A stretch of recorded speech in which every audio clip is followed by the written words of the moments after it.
Et nous démarrons notre randonnée avec nos confrères dans leur parution, bien entendu, de ce jour, avec Kodjoviah Métonou qui, une fois encore, a essayé de faire la collecte qui s'influe pour nous. Kodjoviah Métonou, prêt à nous faire le point de sa moisson. Kodjoviah Métonou, bonjour. Bonjour Joël Tondi, bonjour également à nos amis téléspectateurs.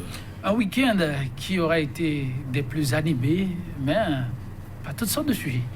Oui, effectivement, il y a beaucoup de sujets qui sont revenus ce matin à la une des journaux. La paix, rien que la paix, prônée par certains, mais d'autres voient beaucoup plus la condamnation des Issou comme des actes qui ne participent pas à cette cohésion, à cette paix recherchée.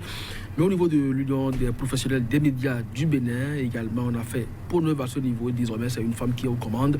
C'est entre autres sujets abordés par les canards ce matin. Il faut reconnaître que la moisson, elle est bien bonne, même si la nouvelle tribune, jusque-là, n'est pas toujours dans les kiosques.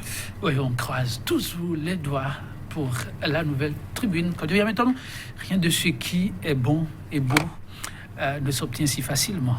Donc c'est dans la durée. Alors nous allons démarrer avec le journal Actu Express qui affiche donc en manchette résolution de la crise socio-politique par le dialogue politique national inclusif, l'option salvatrice de l'USL.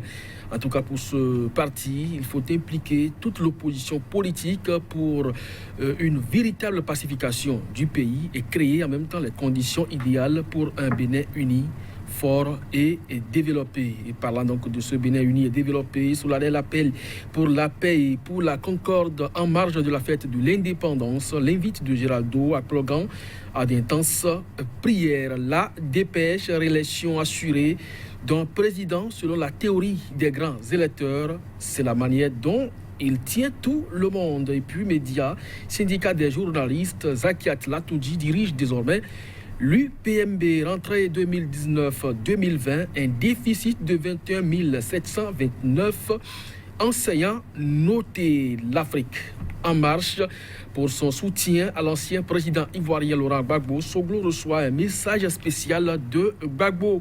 Et puis certificat de conformité, les mises en garde de l'USL.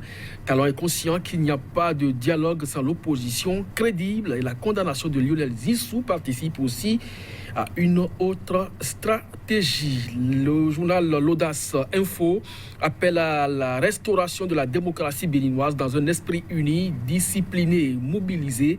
L'opposition unie pour poursuivre le combat. Condamné à 6 mois de prison avec sursis et à 5 ans d'inéligibilité, Lionel Zissou dit avoir été prévenu de sa condamnation. Le nouvel observateur sur les sujets brûlants de l'actualité nationale, la position des responsables de l'USL, aucun dialogue crédible n'est possible sans les 4 partis de l'opposition. Dossier condamnation de Lionel Zissou. Maître Robert Dossou, rendre inéligibles tous ceux qui seraient susceptibles d'être des concurrents à Patrice Talon. Et puis politique, corbeille de belles paroles d'hier, quitte de mauvais actes d'aujourd'hui. L'Écho, le quotidien donc l'Écho, Lionel Zissou, le coupable idéal d'une justice instrumentalisée. Talon déroule sa stratégie avouée de réduire l'opposition à sa plus simple expression et prépare tranquillement 2021. Matin libre entre suppression et fleurs jetées au CES. Patrice Talon, le revirement, appel suite au verdict de première instance. Quelle chance pour Lionel Zissou et puis pour diminution de leur avantage. Le personnel parlementaire en rouge ce jour. Média, l'UPMB a un nouveau bureau, nouvelle mutation. Condamnation de Lionel Zissou à 6 mois de prison et 5 ans d'inéligibilité. Et si la justice béninoise pouvait prouvait du moins son impartialité et fouillant les comptes des autres candidats. Déclaration de l'ancien Premier ministre béninois sur France 24. La règle de droit n'est plus en vigueur au Bénin, décide Lionel Zissou. Point média. Lionel Zissou témoigne à RFI sur sa condamnation. J'ai été prévenu avant les juges. Et puis, privatisation du patrimoine culturel béninois à ces collectivités. Le danger UPOV, OGM, refait surface. Patrimoine culturel béninois, Homais de Monsanto, s'interroge le journal. Sévère affliction sanitaire pour les ménages, Talon et les députés. Interpellé, Joël Tondi et puis après à Djavon et d'autres, Lionel Zissou sur la sellette, la prochaine présidentielle sans l'opposition se confirme selon Point Média. Quand je viens maintenant, nous allons démarrer par là où vous avez terminé. Question de santé publique pour médias qui donne encore l'alerte du pauvre. Danger dans les assiettes.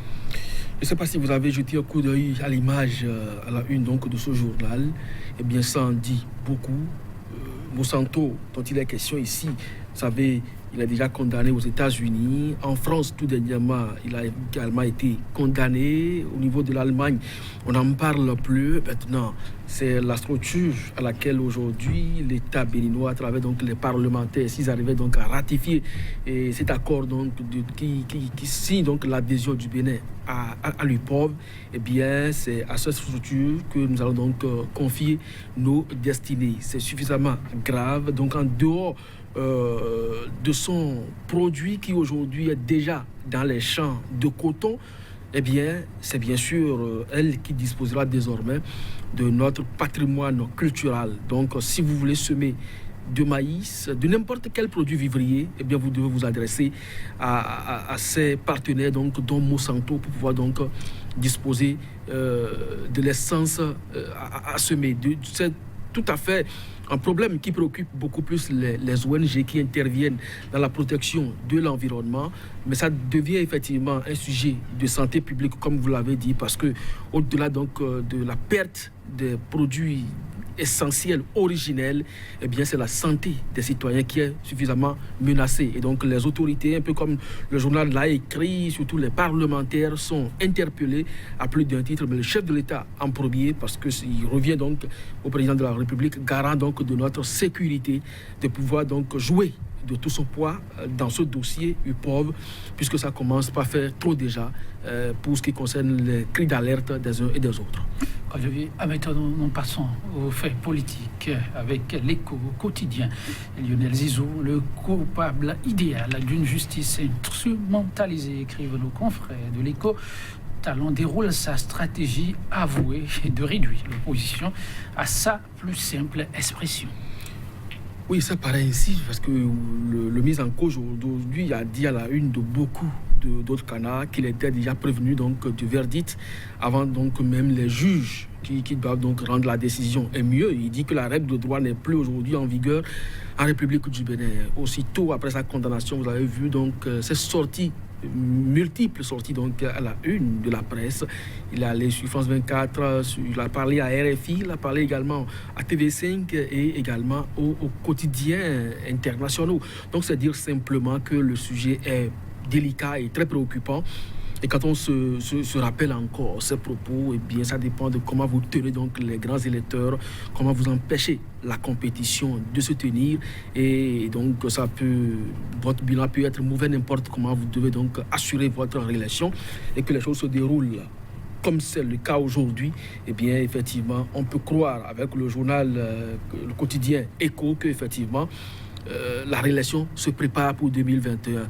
Mais puisque le président Patrice Talon a dit en tant que candidat que lui fera un seul mandat, et également si éventuellement les députés n'approuvaient pas son projet de révision de la Constitution, il ferait quand même à titre exceptionnel ce mandat unique pour montrer à la classe politique que c'est possible. Nous voudrons donc croire que ce n'est pas lui qui est en train de travailler pour 2021, peut-être des gens dans l'ombre qui sont en train de tirer les ficelles. En tout cas, Matin Libre, je vais vous dire de vous attendre à des revirements. La une avec Matin Libre, mais sur un autre sujet, entre suppression et fleurs jetées au CES, écrivent nos confrères de Matin Libre, Patrice Talon, le revirement. Bon, quand ça vous arrange, un peu comme ce qui se passe aujourd'hui sur la liste des personnalités recherchées par la République pour des faits qui leur sont reprochés, eh bien, il y en a qui se retrouvent aujourd'hui au Parlement avec ces titres de wanted.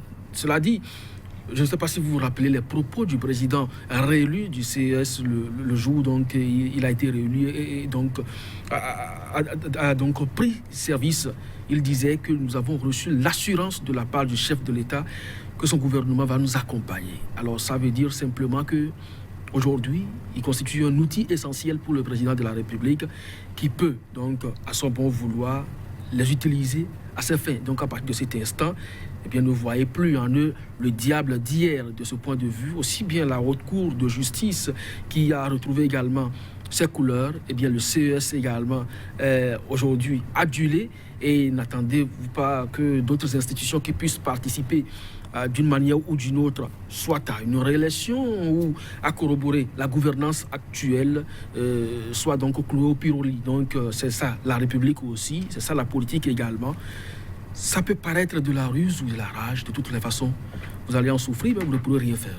En tout cas, Matin Libre croit ce que vous dites, mais demande à ce que l'autorité puisse revoir sa copie au niveau du ministère de l'Intérieur. Considéré comme fugitif par la justice, constate Matin Libre, quand devient métonnon, certains sont pourtant en poste et d'autres circulent librement. Il se passe quoi?